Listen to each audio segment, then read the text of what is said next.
We are in Yerushalmi Peah, Daf Mem Bais in the Ozvater print, which, by the way, is Daf Chaf Hey in the Vilna print. And the Mishnah talked about this idea of whether Hefker Lanium Hefker, if you declared something Hefker, is it officially Hefker, or are they now Chayiv in Trumas and Maestros, etc., etc. Very fascinating conversation. So I want to talk about something that Yerushalmi talks about often, which is Uminayin Hefker Bez and Hefker. What is actually the Makar that says this? And there's actually a similar Yerushalmi and Shkalim, similar Gemara. So there's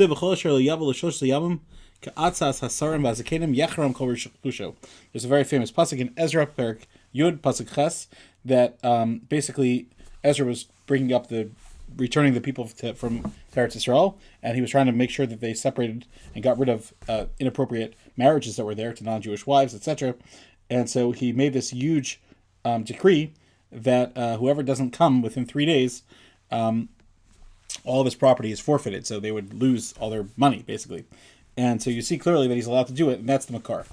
And how do I know that you're pater from Maestros? There's another pasuk, Ayin Sham. The Yerushalmi, and actually the Bali as well, talks about this many times, that which Chazal or Gozer, Hashem is Mekayim, so to speak.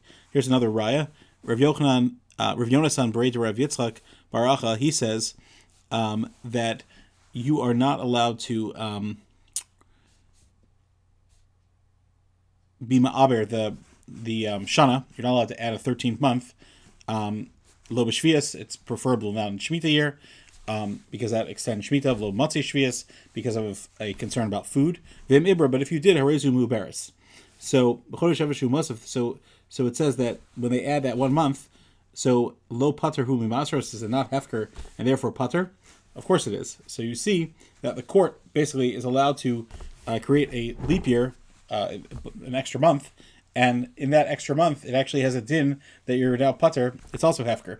So this is a phenomenal thing that specifically when it comes to the calculation of the chodesh, there's a power that Chazal, the Gedolei Hador and the Bezdin were given, and there's a very famous vart by Korach that when he tined against Moshe Rabbeinu, that he said, "Kol Edo Kulam Kedoshin, why are you favoring people?"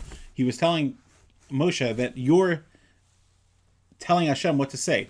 And Moshe said back, no, kilomi libi, it's not from me, I'm following what Hashem said. Meaning there is a power that Chachamim have to be sholit on the teva. But in this case, don't say that I'm favoring myself to be the king and my brother to be the prince, etc., etc. That's not what's going on at the least bit. And that's why it says Moshe Emes Rosso Emes, that Moshe was not rigging anything.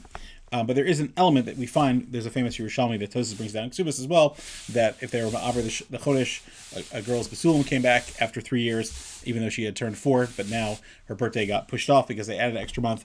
And the Teva follows that which Chazal were Masakin. So certainly our money is Hefker, Bez, and Hefker. The Torah gave the power for Chazal to be ochre that and to use it as a kanas, or to make halachic decisions that impact us as well. Very, very fascinating and very, very important. I saw an interesting shot in the Haggadah about this, which is very fascinating, that it says Vihisha Amda. So what's Vihisha Amda? What stood up and carried us throughout the generations that we never got destroyed? So it says that we cover the matzah when we say this, and we look at the kos, pick up the kos. So what's the pshat? The pshat is that matzah is doraisa. The Torah says that you should eat matzah. Masha Enkein Arba Kosas is not anywhere in the Torah. Yeah, it's connected. The Yerushalmi says it's connected the 4 Lashonos. Ezra Hashem, hopefully we'll discuss it in Psachim, but it's Darabanan, Daled Kosas, part of Cheres. So the Hisha Amda is, look at the respect that we covered the Doraisa, and we give a tremendous honor to the Divrei Chazal, which is the Daled Kosas. That's the Hisha Amda Lavasenu. That's what kept us alive, and we know Chazal used the lashon of Chaviv and Divrei Sofrim because we work towards them and put in a lot of effort. So that is a very, very important thing to keep in mind, that the power of the Divrei Chazal that Hashem imbued in them, that's what keeps our nation alive, and that's the most important thing, how we understand Torah.